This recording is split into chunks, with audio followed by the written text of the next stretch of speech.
Welcome everyone to Child Development, Child 210.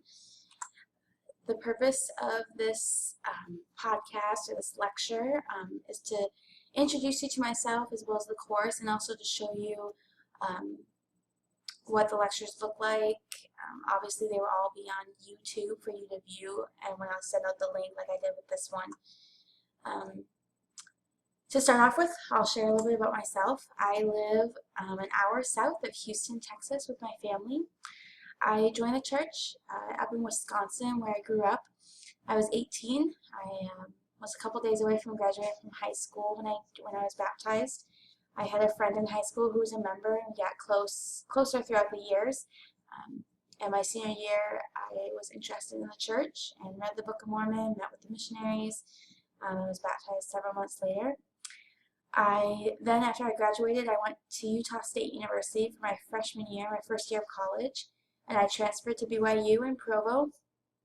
I received my undergraduate degree in recreational therapy, and then I went on to receive my master's degree from the University of Southern Mississippi in family and child development. As far as work experience, I was a program director at a YMCA camp for 3 years. In Wisconsin, and then I also, after college, worked at a residential treatment center for children as well as adults. The children with behavioral disorders such as attachment disorders, severe forms of autism, Asperger's, anything on that spectrum, and then also adults with mental disabilities, lower IQ, Down syndrome, and that myriad of disabilities. I love working with children. I have, throughout high school and college years, worked with children. Here's some pictures that you can see, just so you can have a face to the name. Next, a little bit about my family. My husband and I met about 6 years ago, and we met on a blind date. We were set up. His roommate was my coworker, and he set us up. And it was a great blind date. We got married later that year in 2010 in Manti. Here's some pictures. This is us in Spain. We went to Spain last fall. My husband served his mission there, and we went back. And we have 2 children. We have a 2.5-year-old Ashton with the Easter Bunny ears.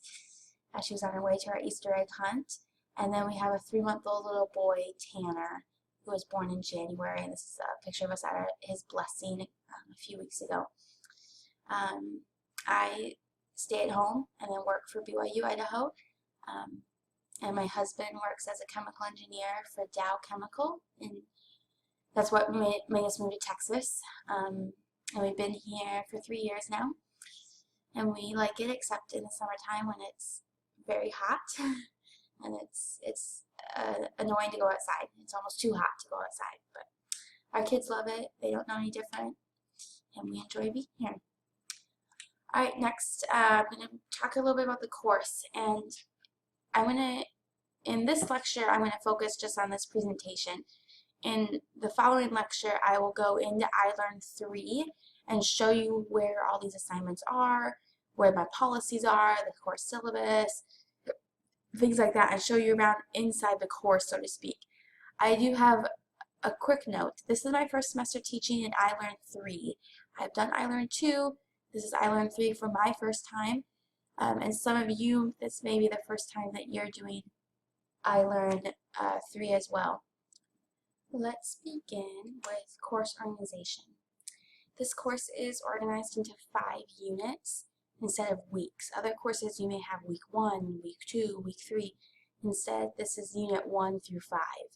Each unit is 2.5 weeks in length.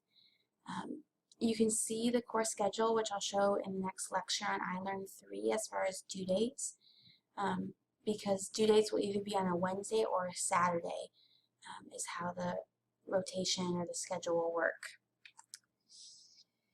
The course has basically 5 assignments. These 5 assignments are the same for every unit. They don't change.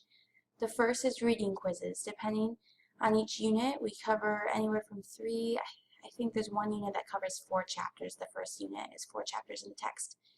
So every chapter in the text has a reading quiz on iLearn that you will take. It's worth 10 points each. So as I said, most units will have 3 reading quizzes that you'll be required to take. Then you have Dear Abby letters, which it follows the examples of Dear Abby in the newspapers, where there's a collection of Dear Abby letters and you need to respond to a certain amount with a response, and it always derives to child development. For example, my son is having a difficult time with social cues and awkwardness. We're having him tested for autism. What's your advice as we start this process? That's an example of a Dear Abby letter. And of course, through the text and through my lectures and through the materials on iLearn, you would be able to answer that question in detail. And so you'll have those Dear Abby letters. Then the third assignment is a reflective journal questions. There are about 20 questions, give or take a few, for each unit, and you will respond to them. They correlate directly with the course material. Let me give you an example. In Unit 1, let me pull that right here. One of the examples is, let me find a good example. What is the difference between operant and classical conditioning? So then in that reflective question, or that journal question, you would respond what the difference between those 2 types of conditioning is. And of course you will learn about those in Unit 1. And so there's about 20 or so. Then the fourth assignment that you'll have for every unit is called Collaborative Quest. It's a discussion board that you'll respond to. And each unit, the discussion board topic changes, obviously to fit with the unit that we're discussing. And then you have an observation and development assignment. It's a shorter assignment where you watch a video of children at whatever age group we're studying at the time, and you're observing the development in them. And there's some short answer questions to respond to regarding that development and what you see. It helps sort of bring everything together, because I think it's really important to see development in person. And while some of you may not have children in your home or have sisters or brothers in your house or whatever it may be, this way through video and technology you can see development happening rather than just reading about it in a textbook.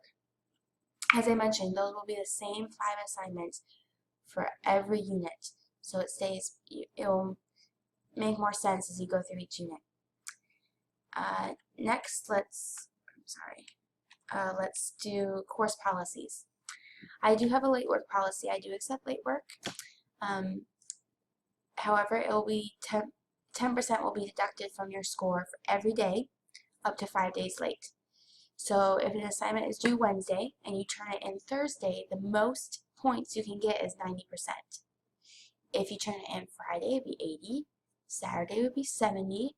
I don't count Sundays, so Monday would be 60% and Tuesday would be 50%. After Tuesday, it's a 0 in the grade book. I only allow up to 5 days late, 50%. Get your work in on time. That's all I can say. I also, related to late work, I have a forgiveness policy. I understand many of you will have something come up this semester that you had no clue about. As a mom of 2 kids, my kids get sick, and it's chaos for a few days as we try to recover from illness. And then I get it, or my husband gets it, and it's crazy for a week. I understand life happens. And so with the forgiveness policy, every student has 1 time a semester that they can request an extension. It will be a 5-day extension in 1 unit on all assignments in that unit, whatever you need. But you can only use it 1 time. And so it is for those emergency purposes of, I had tons of doctor's appointments this week, or my family came to town, or I'm going on a trip with my family, or anything that's coming up. You can use it 1 time. It does not apply to the discussion board. That is the 1 assignment I cannot allow an extension on, simply because the discussion board takes the place of an in-person classroom where there's a live discussion going on. Often on on-campus classes, every time you have a class, there's discussion in the classroom. and being online, we don't have that advantage. And so with the discussion board, you need to be on top of that. And I can't grant an extension because if you make a post after the discussion board's closed, no one gets to see it or comment on it or respond to it. So everyone gets one extension. Of course, if there's extenuating circumstances and you need to talk to me, we can work something out. Grading and feedback. BYU Idaho has a policy that instructors grade all assignments within 7 days. So I stay true to that. Your grades and feedback that I give to you will be posted within 7 days of the due date. I encourage you to look at the feedback because I often will make recommendations for future assignments if you didn't get full credit on something. Which leads me to the next point, proofreading. If there are more than 3 spelling errors, sentence structure problems, anything like that, more than 3 errors in one assignment, I'm going to start deducting a point per error. I'm not an English major, I'm not a grammar police fanatic, but if I can't understand the sentence you wrote, then I'm going to deduct a point. Please proofread. I've had students submit assignments in Word and I upload it on my computer and there's the red squiggly lines under words. So obviously they didn't even spell check. So at least spell check. Just proofread. I don't expect perfection, but if I have a difficult time reading an assignment, it's annoying to me. Here in college, I expect college writing standards and levels in this course. Lastly, some helpful hints from past semesters of what I think students who have done well in my course, what they've done, and students who have not done well, what they hopefully have learned from that. First of all, do not procrastinate. It's a lot of assignments, and if you wait till the night before they're due or the day of, you're going to be emailing me saying I need more time. And I don't accept procrastination as an excuse to give an extension. So don't procrastinate on assignments. Get started early, space them out. Second, with that is to read the instruction for all the assignments. Do it now, early in the semester when you have time to read them through thoroughly, understand all the expectations. With that, on the Dear Abby letters, there is a minimum word requirement, not maximum, a minimum word requirement, and I'll explain that in the next lecture. How to complete assignments efficiently. There is a Once we go into iLearn 3, I will show you a little bit about how to answer or how to work through the assignments in the most efficient manner. This mostly refers to reflective journal questions. I've had students who have read all 3 chapters of the text, watched all the videos and additional articles on iLearn, and then open the document to do the reflective journal questions. When the best way to do it is read over all the questions so you know what they are. So when you get to a point in the text where it talks about that topic, you can turn back to the reflective journal question and answer it right away. But I'll show you a little bit more in iLearn 3 what I mean by that. As always, ask questions early and often. I will not get upset with too many questions from you. I encourage you to actively participate in the discussion board. That is where you will learn and also get to know your peers and your classmates better. Also, if you have questions, you can come to my office hours. This is scheduled on iLearn. In my office hours, I can share my screen with you. So if you're having difficulty with iLearn 3 or some parts of an assignment, I can help you. I can show you what I see and hopefully answer some questions there. This is every lecture I do a gospel application. That's one benefit of teaching at BYU Idaho and at BYU schools is that we're able to incorporate the gospel into our classroom. And so with every lecture and every unit, I'll have an example or an application of that. And this unit, or as we start this unit, obviously I want to focus on just the aspect of being a child. Our church thankfully teaches that we are children of God. We have divine nature, that we were created in His image and for His purpose. and that families are central to God's plan. So here's the video, the morning message.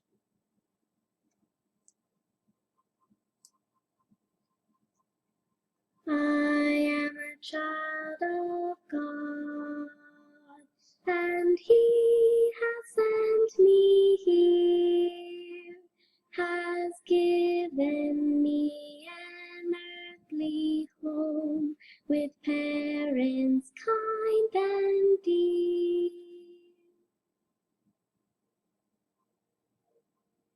Lead me, guide me, walk beside me, help me find the way. Teach me all that I must do to live with Him someday.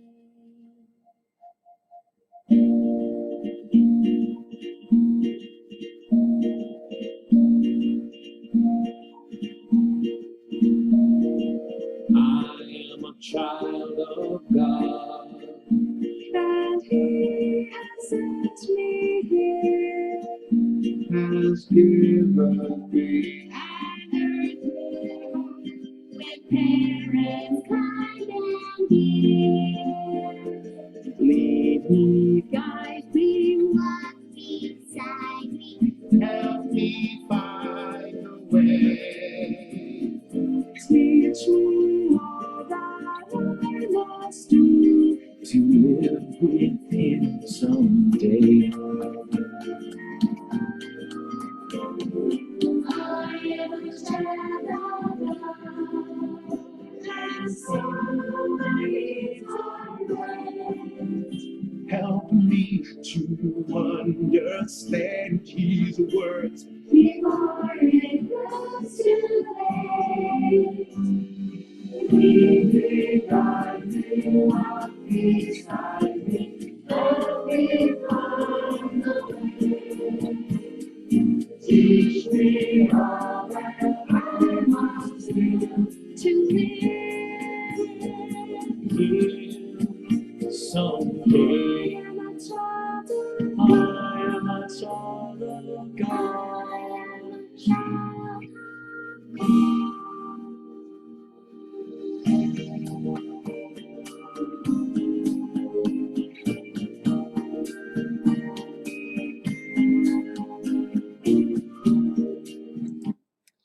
Okay, so I hope watching that and also through the course, through this entire course, that not only your testimony of your identity as a child of God, but also understanding that all children that we interact with are also children of the same Heavenly Father.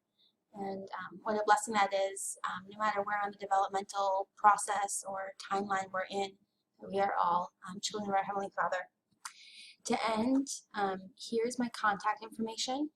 My email address, my phone number. I will promise you that email is always faster. If you call me, I don't answer because typically my kids are yelling or being loud. So email is almost always faster. If for some reason I'm not going to be accessible on the computer for a day, I'll email you guys and let you know just to call me or text me if that's more convenient.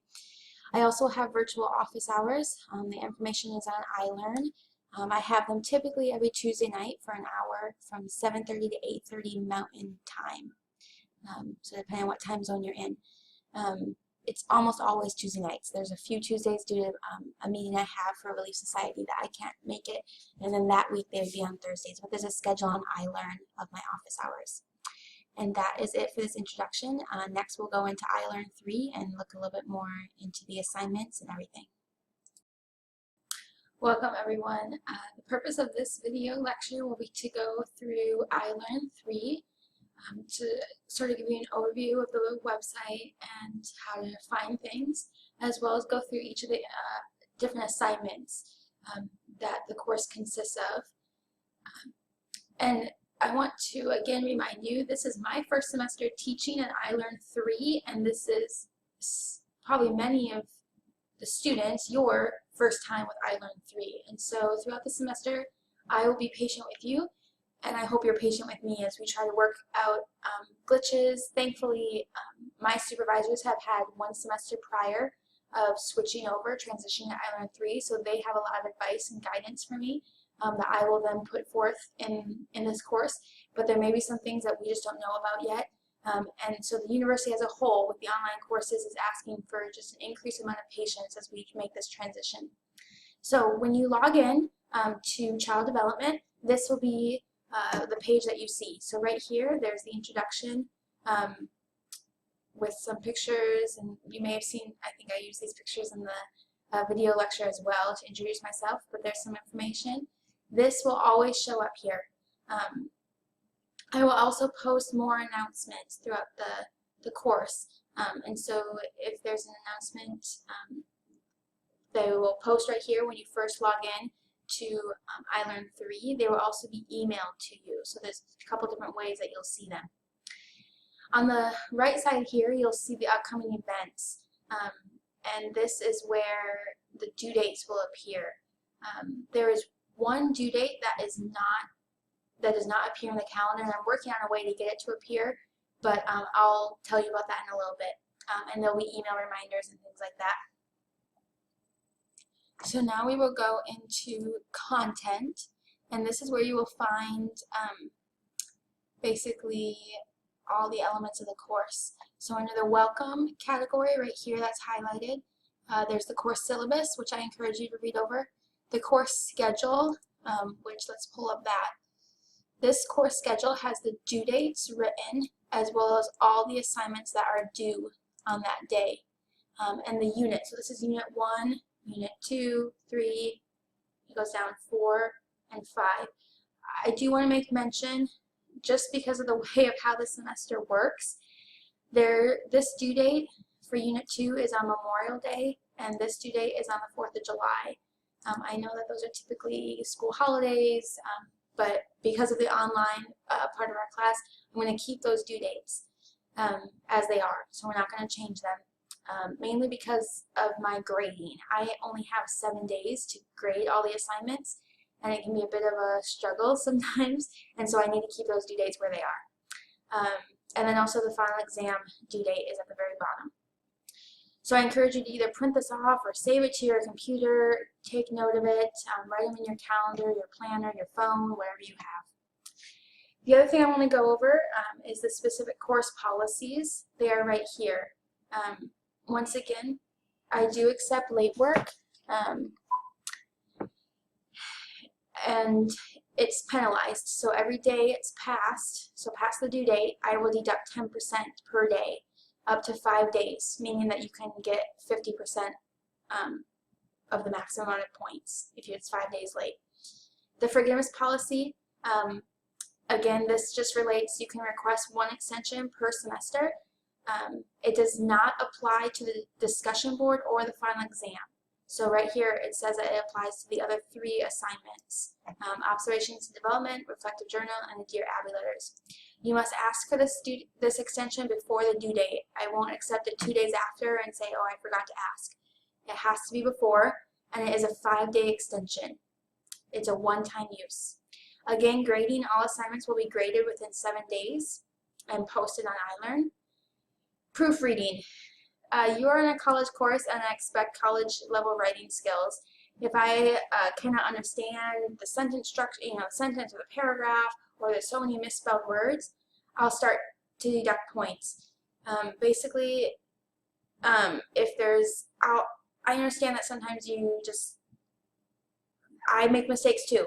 I don't want this to be perfect, but if there is a consistent problem that I'm having a hard time reading, then I will deduct a point for every error that I find. We're going to go back to the welcome. So there's other policies and documents, support centers from the university, so you can look through those. Then as you go through, here's the introduction. Again, it's the schedule, the course overview, course syllabus, the same things again, and a pre-test that you need to take. I would take this during the first week of the semester, which is April 18th through the 24th. The first unit starts April 25th. So when you click on the first unit, you'll see all this pops up, And all the assignments are in here, which is important to note. So what you're going to do is, if you have any questions, you can click on this discussion topic and post a question and I'll respond, or you can email me. Then there's the introduction to the class again. So what you're going to do is, as you work through this course, you're going to click on each of these. This again gives you an overview of all the things in chapter 1. So we'll go back to chapter 1. There we go. There's these fact or fiction quizzes that you need to take, as well as the reading checks that you need to take. So they're highlighted. You can tell that you need to take those because there's a due date. Then through each of these, you're going to open each of them, and it will give you instructions. So right here it says read the following pages, and then there's a journal question. These journal questions relate directly to the reflective journal assignment. And I'll show you where that is as I get into the, so you will continue doing that. Sometimes, again, this is just asking you to read pages. Sometimes in the textbook, sometimes there will be, let me see if I can find one, a video to watch, or a lecture, or additional resources to look through. And so you would click on this and it would pull up a video. If you find that a video does not work, you need to contact me. I will not accept the excuse in an assignment of I can't get the video to work without contacting me. You will lose points for that. So please make sure that you do that. Then you'll take the reading check. Then I want to go to the assignment. So there's 3 more chapters in this unit to go through. Now the assignments, there's a collaborative quest, which is a discussion board, every unit. And for this unit, you can read the instructions. It's just an introduction to yourself. Tell us a little bit about yourself, post a picture, and then also answer these 4 questions for me. And your first initial post, so your introduction post, is due 1 week, within the first week of the unit. And that is the assignment that is not on the course's calendar. You will not see a reminder of that. So I will send an email reminding you. So for example, the first unit starts April 25th, Monday, April 25th. Your initial post will be due Monday, May 2nd. Then after you make the initial post to receive full credit, you will need to submit 2 additional responses to your peers. Asking questions, making connections with them, anything goes for that. In future units, they'll be topic related. So one unit is on self-image or body image and self-esteem. Another unit is on stranger danger education.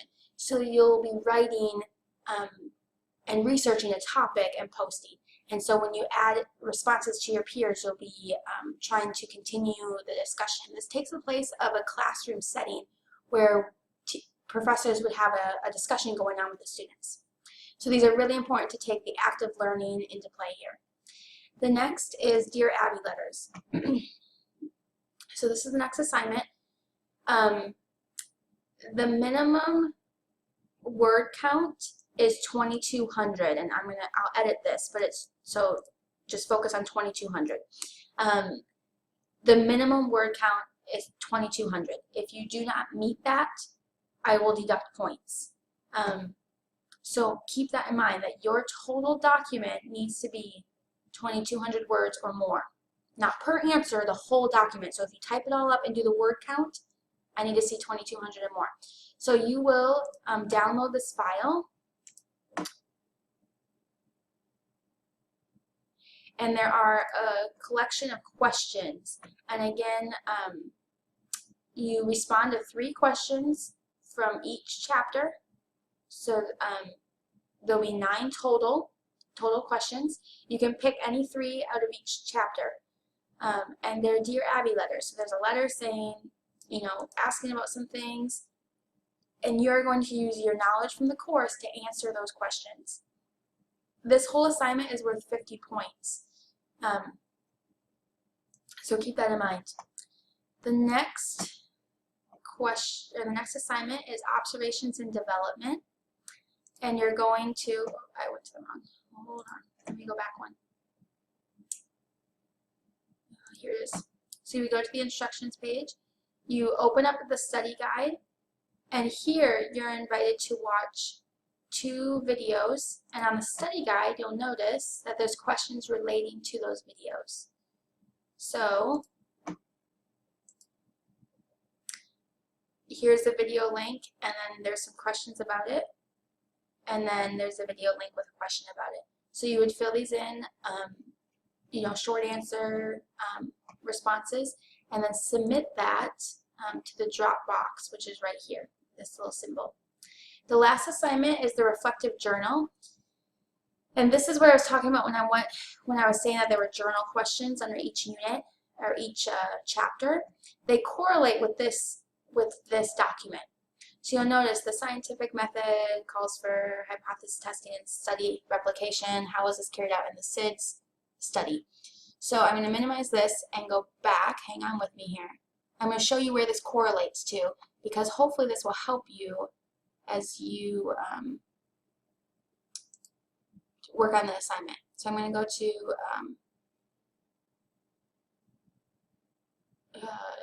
right here. So here is the question again. Why I show you this is because the easiest, most efficient way of working through this assignment, the reflective journal assignment, is not to go through each of these and read all the pages and do all the activities and watch all the videos and then open up the reflective journal assignment, because you will find yourself having to backtrack to watch the movies again, to read the pages again. So I would encourage you to print this or save this or have this up on your computer as you're going through each of these units, each of these chapters. Because now I would recommend that you read pages 3 through 10 and fill out this question. And then I would recommend you go back and you go to the next chapter, next section. You read these pages and you answer the question on the reflective journal, which is question number 2. That is the most efficient way of doing this. One thing about this class is it is time consuming. If you procrastinate till the day of the due date, you will struggle getting everything done. So that's why I show you what I think is the most efficient way of doing this. This is the same for every unit. Nothing changes. So let's go back to unit 1. Again, so the reflective journal, each question is worth a different amount of points, and I will email like a rubric or how many points each question is, so you know how many points I'm looking for. Basically, if a question has, like right here, name 2 examples of each of the systems, and there is a total of 4 systems. So this question is worth, I believe, 5 points. So you get 1 point for each system, and then 1 point for answering this last question. So there's a plethora of questions here. Make sure that you answer all aspects of it. And these are the same for every unit. You finish going to the assignments, and then you would save it and submit it to the reflective journal. These, as I said, these are the same for every unit. So if we go to unit 2 and we open up the unit 2 activities, it's the same thing. There's a collaborative quest, there's Dear Abby letters, observations and development, and a reflective journal. It stays the same. I hope this clears up iLearn 3 a little bit more as far as the assignments, and hopefully that helps a little bit. All right, lastly, I'm going to show you a little bit more just as an overview of the iLearn website. So where I just showed you everything as far as how to reach all the assignments, all the units, it's all under content in the heading. Then if you log in and all you want to do is check your discussion board for unit 1, you would click on discussions, and then right here is the unit 1 collaborative quest discussion. Again, it's going to require you to make your initial post before you make responses. So if you click on it, I've already had my post on there, so you would start a new thread and you would start your introduction and then post it then once you make your initial post, then you would be able to reply to students. You can also subscribe to this if you want to receive updates when people add discussion boards. You get an email letting them know. If you go back to the discussions list, you'll also see Unit 2. You're broken down into groups, and I'll explain that a little bit more when we get to Unit 2, as well as the other units. You're into, some units you're in smaller groups, some units you're as a whole class. And then there's also at the very top questions and conversations. If you have any questions about the course that you feel all students would benefit from knowing, you can post that here. Under quizzes, you'll find all the reading checks and the fact or fiction quizzes along with their due dates listed directly underneath them. You'll notice under the attempts that the fact or fictions are not graded. You just need to complete them as completion score. So just take it once. It doesn't matter your grade. Don't worry about it. But your reading checks, there is a grade associated to it out of 10 points. And for that reason, you get 3 attempts to take it. The questions do change each attempt. So it's not like you can memorize the answers and just get better at it. So there's all the quizzes that you can click on and take directly from here. Then the drop box is where you drop your assignments in the box. And there's also the point value. Then when I grade them, your score will update here, as well as any feedback I give you. You can also access your grades in this right here. So there's all the Dear Abby, all the collaborative quest, and don't worry about the groups right now. It will clean up in a few days. And so there's all the assignments that you would need to complete for the course. There's also email that you can email me or email students if you have questions. So there's a little bit more specifically about iLearn 3. And again, as I mentioned in the beginning, we're going to be patient with this as it is new for you and also new for me. So we'll work through it. Good luck, everyone. Again, if you have any questions, just contact me. And we will get through this. I promise it will be a great semester.